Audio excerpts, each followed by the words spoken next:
Good evening, Gills fans. Welcome back to Gills in the Blood TV. First of all, apologies for no Monday review this week. Other stuff came up, family commitments, etc. So I do apologise.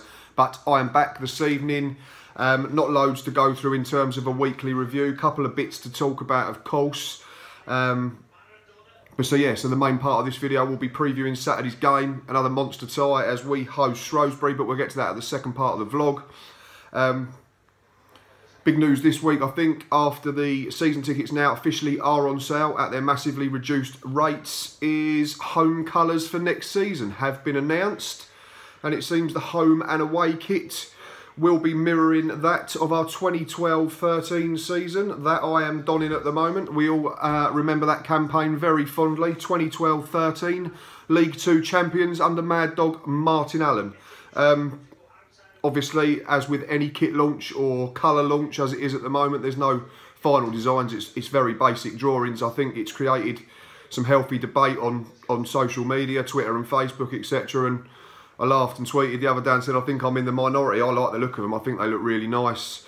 Big thing that always comes up is manufacturers, material. I don't think the material's been an issue in the last few seasons. I think it's lightweight. It fits well enough, and it's all you'd expect from a League One football team. And people saying, oh, it'd be nice to have Nike or Adidas and stuff like that, which would be lovely, of course, but then you'd be paying through the nose, I think. So I'm no expert in terms of these things. I imagine it's a balancing act between getting the right deal for the football club and making the kits appealing for the fans, of course. And for me, I think they're absolutely fine. They're doing the deal again where if you buy the home shirt, which will be blue with red sleeves like this, and the away shirt will be the flip, so red with blue sleeves, sorry. And I think it's great to see that the third kit, the anniversary kit from this season, the black and white stripes, has been persisted with. So we'll still be using that because I think it's a lovely shirt. It's a lovely touch, and obviously pays homage to the football club since its foundation back in 1893. So yeah, I'll be taking advantage of the deal, I think, which is home shirt plus another, which would be the away shirt for me for 55 quid. So £27.50 a shirt. I don't think that's an offer to be missed, to be quite frank. So kudos to the football club again for doing that. Back page of the Medway Messenger in terms of on-field stuff is no easing off yet. That's Steve Lovell, but it's stuff that we've already spoken about in previous vlogs. We know that we probably need one more win to be absolutely safe. Although, as I've said before, I think 48 points could well be enough already, such as the tight nature of it down there, and teams that are in trouble playing each other pretty much every single round of games. But yeah, it'd be lovely if we can go and win Saturday and, dare I say it, then enjoy the last 4 games. So yeah, so one thing is obviously the kit launch. Other massive news this week is Gills in the Blood TV Player of the Year awards have been going on. It's up there with a soapy on Friends. I think that's the prestige of this award. For those of you that are familiar with the old American sitcom. So we've been running 2 votes this week. One final has been decided. And I'm pleased to announce that the Gills in the Blood TV Fans Young Player of the Year has gone to this fella.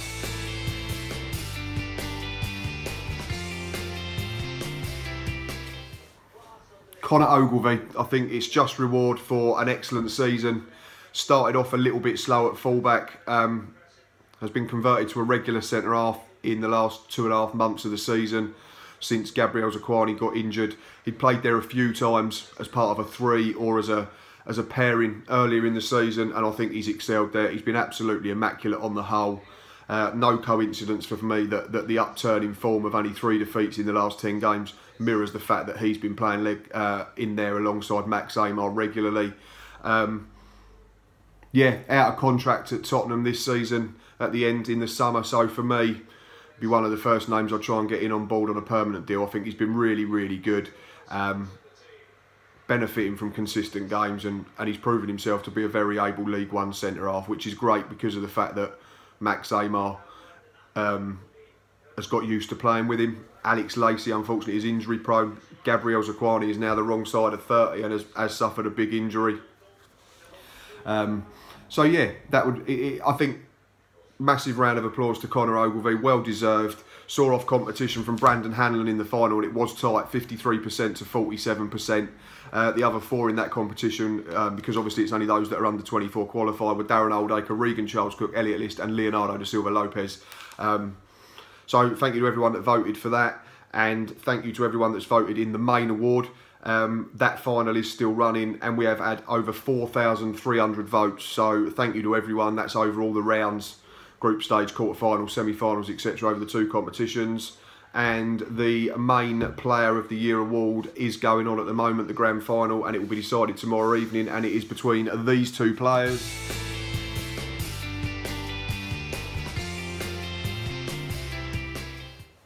I don't think that comes as any surprise to anyone who's watched Gillingham with any modicum of regularity this season. The grand final is between Thomas Eaves, top scorer, Barry Fuller, the Peter Pan of the back 4, ageless fullback. Arrived in the summer.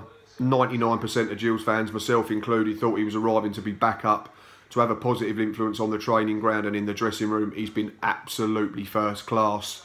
2 worthy contenders.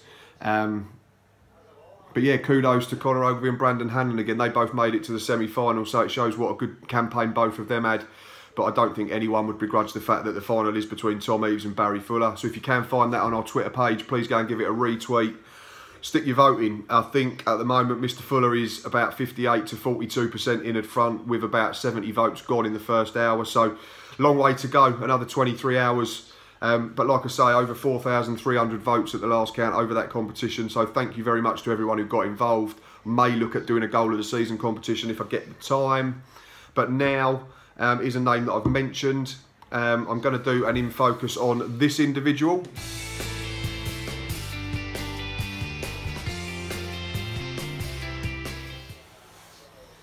That is Regan Charles Cook, who actually writes for the Shouting Men in this week's Medway Messenger.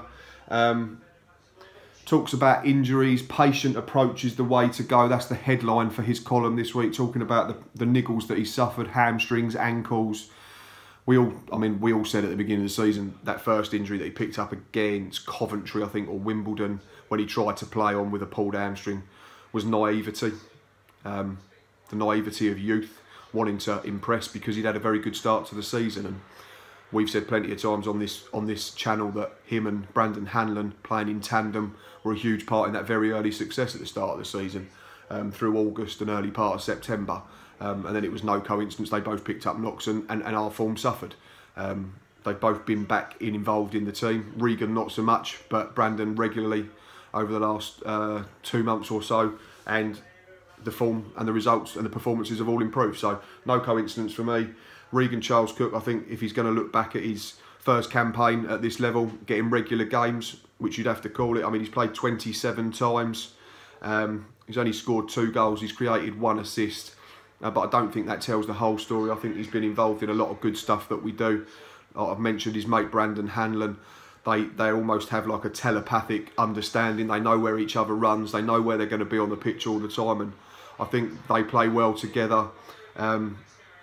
So yeah, I think generally I'd give Regan a solid 7 out of 10 for his first campaign at this level with us, and he should be pleased with his work, and let's hope he can finish the season strongly, maybe pinch another goal or assist and get us safe from relegation as soon as possible, and then we can enjoy the last few games like I've already mentioned. But yeah, I just think if we're going to look towards next season in terms of the player at his age, with his potential and his ability, technical ability especially, and the pace that he has, that he can run at defenders and run in behind, I think the biggest thing will be looking to increase his output next season in terms of goals and assists. But I like Regan Charles Cook. I think he's got the right attitude. I think he works hard. I mean, we don't see training from time to time, but I don't think Steve Lovell's had a cross word to say about him all season. So for me, a very decent free transfer that we got in the summer. He's only improved as the season's gone on, and hopefully he'll continue to do so in a Gillingham shirt next season and beyond. So credit to Regan. But yeah, that's basically the roundup of the week. The biggest thing to talk about, as always, is this coming Saturday, and Shrewsbury Town are in town.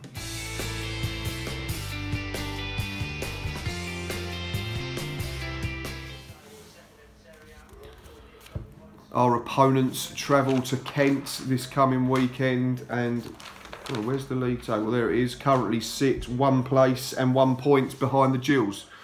In what is still a very congested League One table. We sit 13th.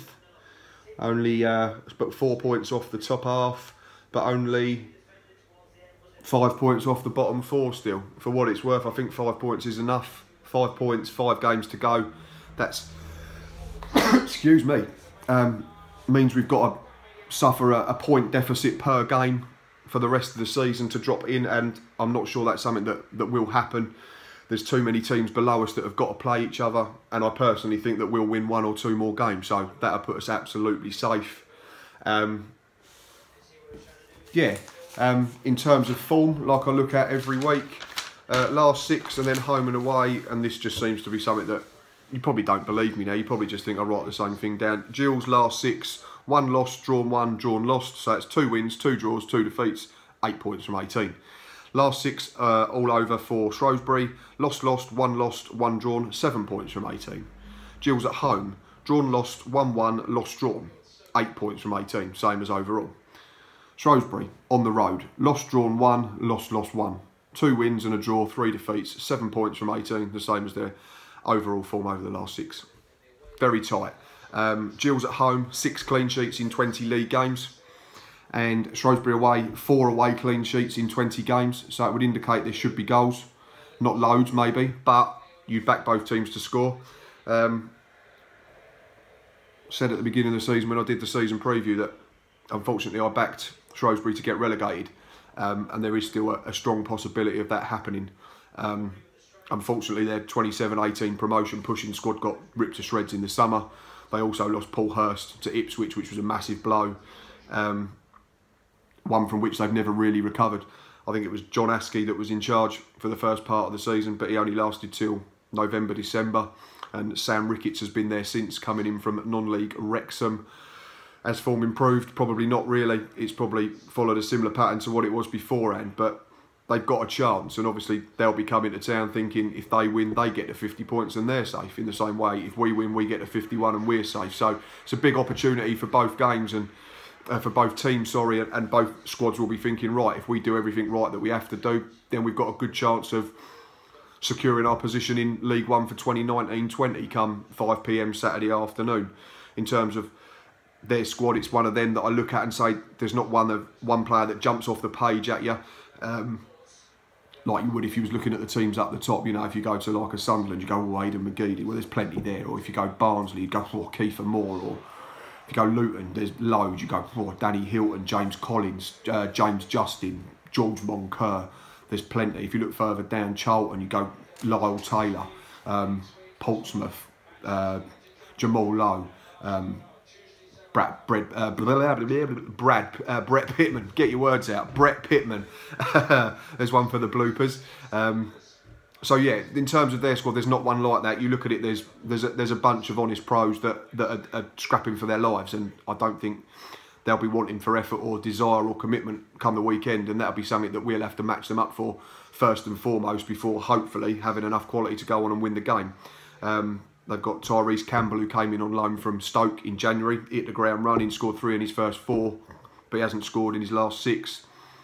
Steve Arnold was an ex-Gill briefly, albeit that I was looking forward to seeing. By all accounts, he's had a very decent season at Shrewsbury, but it looks like he's going to struggle. He's had a hamstring problem for a couple of weeks and he's likely to miss out. Just seems that him and Gillingham Football Club, every time they get associated, seem to be injured, because I think his last game for the Gills was he suffered a broken nose and lost a tooth, I think, didn't he, in a checker trade game against Southend. So no Steve Arnold for by the look of things for them. In terms of our team news, no Gabriel Zaquani, no Callum Riley. Surprise, surprise, no Ricky Holmes, and Steve Lovell has now come out and said it's unlikely we'll see him before the end of the season. So I tweeted today and said Bonzangala, bless him, has been strutting around for 2 years, revelling in his role as most ridiculous signing for Gillingham Football Club. Ricky Holmes has come in and said, hold my beer, pal. It's fans are going to have their own opinions on it. I'm not going to sit here and discuss it, because fingers crossed he can get himself fit, and then maybe in the summer we can have a look at doing a deal. He might, you know, feel he owes us one for giving him a chance. But as I've said plenty of times, we've been playing all right and we've not needed him. So at the moment it's no big deal per se. In terms of a team for us, I wouldn't make too many changes. In fact, I'd only make one from the weekend defeat at Peterborough. And that would be Billy Bingham. I'd get back in this week. He's trained there for 2 or 3 weeks, so I would start him at the base of the diamond.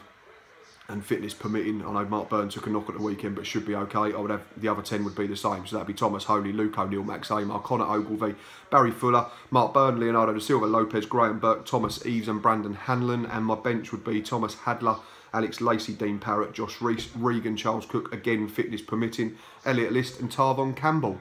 It'd be lovely to see Tarvon Campbell play before the season's out, because all I've heard is that he made one really good cameo at Wickham, scored a goal in the Kent Cup game against Maidstone and started brightly, but I've not seen him. He's only played in away games. An away game, I think. Is that it? Is that his only performance? Anyway, I go off on a tangent. It would be nice to see him, that's all I'm saying. Prediction for the weekend in terms of looking at form. They're a bit in and out away from home. We've been a bit in and out away at home, sorry, for 2.5, 3 seasons.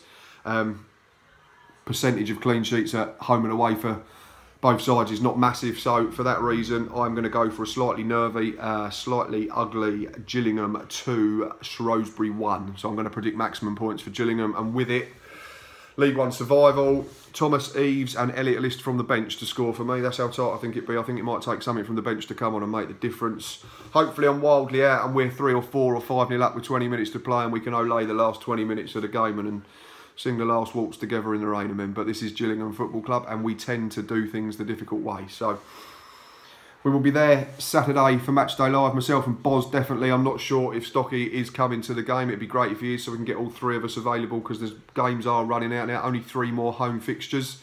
I know Boz and Stocky are talking about launching a new feature for next season, which will, I think, have to come with parental guidance. I think it's going to be Stocky and Boz looking at maybe doing a podcast, Jules in the Blood podcast, but it will obviously contain industrial language, we call it. It is something we're looking into, so hopefully if that does come about, you'll enjoy that. I'm leaving that to them too. Obviously I concentrate on this side of things with them. They're going to be doing that between them. I will try and jump in as much as I can. Obviously, if it goes really well, I'll say it was my idea, and if it absolutely bombs, then I'll release them both on a free transfer. Right, it's enough of me rabbiting on this evening. As always, thanks for watching, thanks for listening. Please keep doing all the usual. You know where that box is on Facebook, you know where that box is on YouTube, you know how to reply on Twitter, you know where the Instagram page is. Keep telling everyone about us. We will see you Saturday for Matchday Live. Until next time, up the Gills.